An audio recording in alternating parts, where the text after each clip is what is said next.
Hello friends, நம்ம எல்லாருமே பார்த்திங்கன்னா ஏதோ ஒரு வகையில் பணத்தை சம்பாதிக்கிறோம். ஆனால் எல்லாருமே சக்ஸஸ்ஃபுல்லாக இருக்கிறோமா அப்படின்னு கேட்டால் கண்டிப்பாக இல்லை. அதுக்கு முக்கியமான காரணம் என்னன்னு பார்த்தீங்கன்னா, நம்மள பல பேர் பட்ஜெட் போட்டு வரவு செலவுகள் பண்ணுறதில்ல. இந்த வீடியோவில் என்னோட ஜூலை மாத பட்ஜெட் பற்றி தான் நான் பேச போகிறேன். இதில் எனக்கு தெரிஞ்ச டிப்ஸு, நான் என்ன ஃபாலோ பண்ணுறேன் அப்படின்றது தான் உங்கள் கூட ஷேர் பண்ணிக்க போகிறேன். இது மூலியமாக பட்ஜெட் பற்றி ஒரு ஐடியா உங்களுக்கு கண்டிப்பாக கிடைக்கும். வீடியோவை ஸ்கிப் பண்ணாமல் பாருங்கள். Welcome back to our channel Semippulagam. வாங்க நேரடியாக வீடியோக்குள்ளே போகலாம்.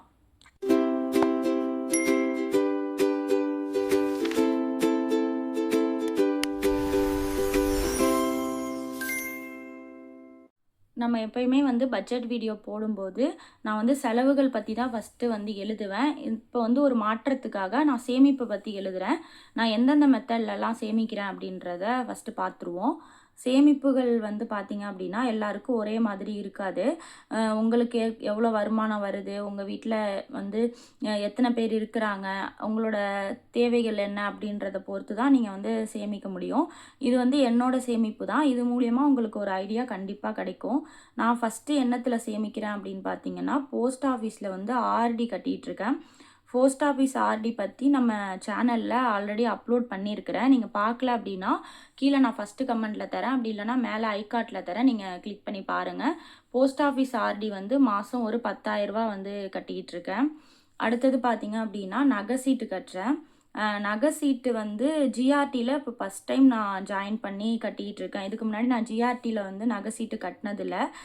ஜிஆர்டி ஆப்பில் தான் நான் மாதம் மாதம் கட்டிகிட்டு இருக்கேன். இந்த மந்தோட எனக்கு நகை சீட்டு முடியுது. நான் ஆடி மாதம் எடுக்கிற மாதிரி தான் பிளான் பண்ணி நகை சீட்டு கட்ட ஆரம்பித்தேன். நான் ஜூலைலையும் எடுத்துக்கலாம், அப்படி இல்லைனா ஆகஸ்ட்லேயும் எடுத்துக்கலாம். நான் ஜூலையில் எடுக்கிறேன்னா ஆகஸ்ட் எடுக்கிறேனான்னு இன்னும் முடிவு பண்ணலை. ஆனால் நான் எடுத்தோடனே என்ன நகை எடுக்கிறேன், இப்போ ஃபஸ்ட் டைம் ஜிஆர்டியில் கட்டியிருக்கேன், என்னோட எக்ஸ்பீரியன்ஸ் எப்படி இருந்தது அப்படின்றத கண்டிப்பாக உங்களுக்கு வீடியோவில் நான் ஷேர் பண்ணிக்கிறேன். 3,000 ரூபா மாதம் ஜிஆர்டி ஆப்பில் நகை சீட்டு கட்டிகிட்டு இருக்கேன். அடுத்தது பார்த்தீங்க அப்படின்னா இப்போ புதுசாக பீமாவில் ஈகோல்டில் நான் சேமிக்கிறேன். பீமா ஈகோல்டு பற்றி நான் ஆல்ரெடி அப்லோட் பண்ணியிருக்கிறேன் வீடியோ. நீங்கள் பார்க்கலனா கீழே நான் ஃபஸ்ட்டு கமெண்ட்டில் வைக்கிறேன், அப்படி இல்லைனா மேலே ஐகார்ட்டில் கொடுக்குறேன், நீங்கள் செக் பண்ணி பாருங்கள். இதில் பார்த்தீங்க அப்படின்னா பீமா ஈகோல்டில் நான் ஒரு 500 ரூபா கொடுத்து ஃபஸ்ட்டு இப்போ ஸ்டார்ட் பண்ணியிருக்கிறேன். நெக்ஸ்ட் மந்த்தில் எனக்கு ஜிஆர்டியில் நகை சீட்டு முடிஞ்சதுக்கப்புறம் இந்த 3,000 ரூபாயுமே ஈகோல்ட்லேயே மாதம் மாதம் சேமிக்கலாம். ரேட்டு என்னைக்கு கம்மியாக இருக்கோ அன்றைக்கி கட்டலாம் அப்படின்னு சொல்லிட்டு ஒரு ஐடியாவில் இருக்கேன். அடுத்தது பார்த்தீங்க அப்படின்னா இது ரெண்டும் தான் நான் சேமிக்கிறது. ஹஸ்பண்ட் பார்த்தீங்க அப்படின்னா எல்ஐசியில் லைஃப் இன்சூரன்ஸ் கட்டிகிட்ருக்காங்க. இந்த லைஃப் இன்சூரன்ஸ் பற்றி நிறைய பேர் கேட்குறீங்க. என் ஹஸ்பண்ட் கண்டிப்பாக வீடியோ ரெடி பண்ணி போடுறேன் அப்படின்னு சொல்லியிருக்கிறாங்க. அதனால் வெயிட் பண்ணுங்கள், கண்டிப்பாக உங்களுக்கு வீடியோ வரும். சேனலை ஃபாலோ பண்ணிக்கோங்க. இதில் பார்த்தீங்கன்னா ஒரு 8,500 ரூபா அவங்க கட்டிக்கிட்டு இருக்காங்க. அடுத்தது பார்த்திங்கன்னா அவங்க மியூச்சுவல் ஃபண்டு கட்டுறாங்க. மியூச்சுவல் ஃபண்ட் பற்றியும் எனக்கு ஐடியா இல்லை. இதை பற்றியும் அவங்க வீடியோ ஷேர் பண்ணுறேன் அப்படின்னு சொல்லியிருக்கிறாங்க. இதில் பார்த்திங்கன்னா ஒரு 3,000 ரூபா மியூச்சுவல் ஃபண்டுக்கு கட்டுறாங்க. டோட்டலாக சேமிப்பு பார்த்திங்க அப்படின்னா 25,000 ரூபா பண்ணுறோம் சேமிப்பு மட்டும். இது இல்லாமல் பார்த்தீங்க அப்படின்னா இப்போ புதுசாக லைஃப் இன்சூரன்ஸ் நாங்கள் கட்டிகிட்ருக்கோம். அதே மாதிரி ஹெல்த் இன்சூரன்ஸும் கட்டலாம் அப்படின்னு சொல்லிட்டு ஒரு ஐடியா இருக்குது. ஆனால் ஹெல்த் இன்சூரன்ஸ் பற்றி எங்களுக்கு தெரியல, எங்கே கட்டுறது அப்படின்னு சொல்லிட்டு. நீங்கள் ஆல்ரெடி ஹெல்த் இன்சூரன்ஸ் கட்டிகிட்டு இருக்கிறீங்க, அப்படி இல்லைனா ஹெல்த் இன்சூரன்ஸ் பற்றி ஏதாவது ஐடியா இருந்துச்சுன்னா கண்டிப்பாக ஷேர் பண்ணிக்கோங்க, கமெண்ட் பண்ணுங்கள் உங்களோட ஐடியாவை. அடுத்து நம்ம செலவுகளுக்கு போகலாம். செலவுகள் என்னென்ன எங்களுக்கு ஆகுது அப்படின்றது. எங்கள் வீட்டை பொறுத்த வரைக்கும் நானே ஹஸ்பண்ட் மட்டும்தான் இருக்கோம். வருமானம் பார்த்திங்கன்னா ஹஸ்பண்ட் சம்பாதிக்கிறது தான். ஸோ அதை வச்சு தான் நான் பட்ஜெட் போடுறேன். ஸோ ஃபஸ்ட்டு பார்த்திங்க அப்படின்னா வீடு, நான் முக்கியமான ஒரு அப்டேட் இதில் பண்ணிக்கிறேன். என்னென்னு பார்த்தீங்கன்னா நான் வீட்டு வாடகைக்கு ஒரு 8,000 ரூபா மாதம் மாதம் கொடுத்துட்ருந்தேன். இப்போ நாங்கள் வீடு லீஸுக்கு போகிற மாதிரி நாங்கள் பிளான் பண்ணி லீஸுக்கு போயிட்டோம். இப்போ பார்த்திங்கன்னா நாங்கள் இருக்கிற வாடகை வீட்டையே நாங்கள் லீஸுக்கு பணம் ரெடி பண்ணி கொடுத்துட்டோம். இதுக்கு நான் எப்படி ரெடி பண்ணேன் அப்படின்னு உங்களுக்கு வீடியோ வேணும்னா நீங்கள் கமெண்ட்டில் கேளுங்க. கண்டிப்பாக எப்படி பணம் ரெடி பண்ணேன் அப்படின்ட்டு உங்களுக்கு தனி வீடியோவாகவே நான் போடுறேன். அடுத்தது பார்த்தீங்க அப்படின்னா மளிகை. மளிகைக்கு வந்து எங்கள் 2 பேருக்கும் மாதம் ஒரு 3000 ரூபா ஆகிடும். ஸோ மளிகையில் பார்த்தீங்க அப்படின்னா அரிசி, அப்புறம் செக்கு, எண்ணெய் அதெல்லாம் வாங்குவோம். எல்லாமே சேர்த்து எங்கள் 2 பேருக்கு மாதம் ஒரு 3000 ரூபான்றது கரெக்டாக இருக்கும். உங்கள் ஊரில் வந்து மளிகை பொருளெல்லாம் எப்படி இருக்குது ரேட்டு அப்படின்றது தெரியல. எங்கள் ஊருக்கு 3000 ரூபான்றது ஒரு கரெக்ட் அமௌண்ட்டாக இருக்கும். மாதம் மாதம் நான் எடுத்து வைக்கிற மாதிரி இருக்கும். அடுத்தது வந்து காய்கறி. காய்கறிக்கு பார்த்தீங்கன்னா 2 பேருக்கு வந்து 1000 ரூபா ஆகுது. நான் வந்து காய்கறி செலவெல்லாம் எப்படி மிச்சம் பண்ணுறேன் அப்படின்னு பார்த்தீங்கன்னா, முடிஞ்ச வரைக்கும் நான் சந்தையில் போய் வாங்குறேன். அந்த கூறு கட்டி வச்சுருக்கக்கூடிய காய்கறி வாங்குறேன், சீசனல் காய்கறியாக வாங்குறேன். அந்த மாதிரி வாங்குறதுனால எனக்கு 1000 ரூபாய்க்குள்ளேயே காய்கறி செலவுகள் வந்து முடிஞ்சிடுது. அடுத்தது பார்த்தீங்கன்னா பழங்களுமே பார்த்தீங்கன்னா சீசனல் ஃப்ரூட்ஸ் தான் வாங்குறேன். அதனால அதுலேயுமே வந்து என்னால் பணத்தை வந்து சேமிக்க முடியுது. ஸோ வந்து 1000 ரூபா வந்து எனக்கு பழத்துக்கு மாதம் மாதம் ஆகிடும். அடுத்தது பார்த்தீங்க அப்படின்னா நான்வெஜ் வந்து எப்பயுமே 1000 ரூபா தான் ஒதுக்குவேன். இந்த வாட்டி நான் 2000 ரூபா ஒதுக்கியிருக்கேன். அதுக்கு மெயின் ரீசன் என்னன்னு பார்த்தீங்கன்னா, போன வாட்டி நான் டாக்டர்கிட்ட போயிட்டு எனக்கு உடம்பு முடியலன்னு செக் பண்ணி பார்க்கும்போது ஹீமோக்ளோபின் வந்து ரொம்ப கம்மியாக இருக்குது அப்படின்னு சொன்னாங்க. அதனால வந்து இந்த ஆட்டோட சோரட்டின்னு சொல்லுவாங்க இல்லையா, அதெல்லாம் வந்து வாங்கி வாரத்தில் ஒரு நாள், மாதத்துக்கு 2 தடவை அந்த மாதிரி சாப்பிட சொன்னாங்க. அதனால ஒரு 2000 ரூபா நான் அதுக்கு நான்வெஜ்ஜுக்குன்னு ஒதுக்கியிருக்கேன்.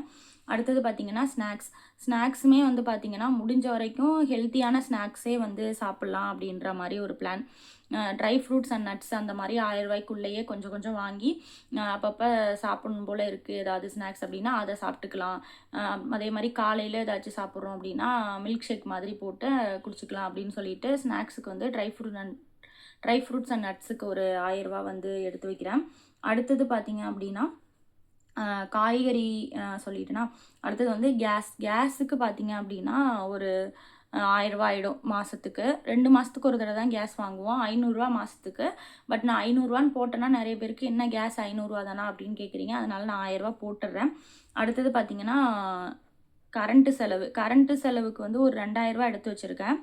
2000 ரூபாய்க்குள்ளே தான் வரும். இருந்தாலும் நான் ஒரு 2000 ரூபா எடுத்து வச்சுக்கிறேன். சப்போஸ் சம்டைம்ஸ் வந்து 2000 ரூபா வந்துருச்சு நான் என்ன பண்ணுறது அப்படின்றதுனால. அடுத்தது என்ன செலவு அப்படிங்கிறத பார்க்கலாம்.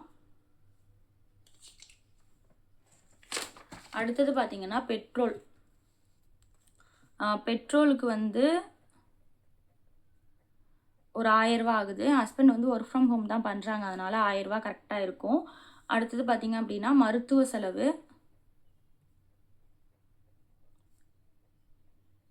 செலவுக்கு ஒரு 2000 ரூபா எடுத்து வச்சுருக்கேன். அப்புறம் பார்த்தீங்க அப்படின்னா மூவிக்கு போகிறது, அவுட்டிங் எங்கேயாச்சும் போகிறோம் அப்படின்னா. அப்புறம் இந்த மந்த் வந்து எனக்கு பர்த்டே வருது. ஸோ அதுக்கு வந்து ட்ரெஸ் எடுத்து தரேன் அப்படின்னு ஹஸ்பண்ட் சொல்லியிருக்காங்க. அதுக்கு ஒரு அமௌண்ட் வந்து நான் பட்ஜெட்லேயே ஒதுக்கிட்டோம். நாங்கள் எப்போயுமே பட்ஜெட் போட்டால் நாங்கள் 2 பேருமே உட்காந்து பிளான் பண்ணி தான் வந்து பட்ஜெட் போடுறது. இதுக்கு எல்லாமே சேர்த்து பார்த்தீங்க அப்படின்னா ஒரு 3000 ரூபா எடுத்து வச்சுருக்கேன். பட்ஜெட்டில் வந்து ஒதுக்கியிருக்கோம். ஸோ டோட்டலாக எவ்வளோ வருது அப்படின்னு பார்த்தீங்கன்னா 22,000 ரூபா வருது செலவு.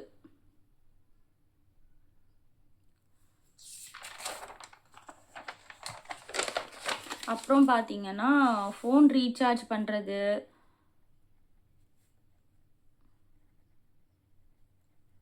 டிவி ரீசார்ஜ் பண்ணுறது, இன்டர்நெட் ரீசார்ஜ் பண்ணுறது, இது எல்லாமே வருஷ கார்டு நான் வந்து போட்டிருக்கேன். ஸோ அதனால் அது மாதம் மாதம் நான் ஆட் பண்ண வேண்டியதில்லை.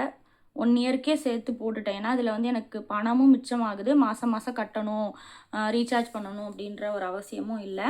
இப்போ வருமானத்தை பார்த்துடலாம். வருமானம் பார்த்தீங்க அப்படின்னா ஹஸ்பண்ட் மட்டும் தான் சம்பாதிக்கிறாங்க. ஸோ வருமானம் மாதம் ஒரு 50,000 ரூபா வருது.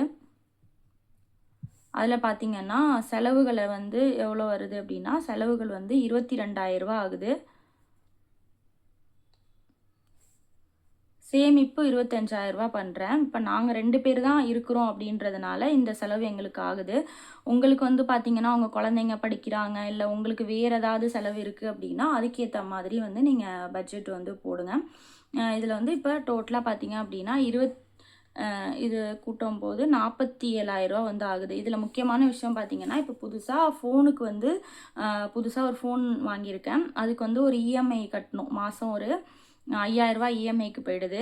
இது வரைக்கும் நாங்கள் எதுவும் இஎம்ஐயில் வாங்கினதில்லை. இப்போ என் ஃபோன் வந்து ரிப்பேர் ஆகிடுச்சு அப்படின்றதுனால புதுசாக ஃபோன் வாங்கியிருக்கிறேன். அதுக்கு ஒரு மாதம் 5000 கட்டுற மாதிரி இருக்குது.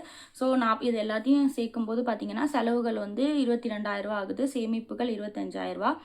ஒரு 3000 வந்து மாதம் எங்களுக்கு வந்து ஒரு சேமிப்பு இருக்கும். இது வந்து நான் அக்கௌண்ட்டில் வந்து சேவிங்ஸ் அக்கௌண்ட்டில் வந்து போட்டுப்பேன். ஏதாவது எமர்ஜென்சி அப்படின்னா அதை எடுத்து யூஸ் பண்ணிக்கிற மாதிரி. இப்போ லைஃப் இன்சூரன்ஸ் வந்து நாங்கள் கட்டிகிட்ருக்கோம். இப்போ ஹெல்த் இன்சூரன்ஸ் வந்து நெக்ஸ்ட் மந்த்லேருந்து கட்டலாம் அப்படின்னு சொல்லிட்டு ஐடியா இருக்குது. உங்களுக்கு ஹெல்த் இன்சூரன்ஸ் பற்றி ஐடியா இருந்துச்சு அப்படின்னா கமெண்ட்டில் மறக்காமல் வந்து தெரியப்படுத்துங்க.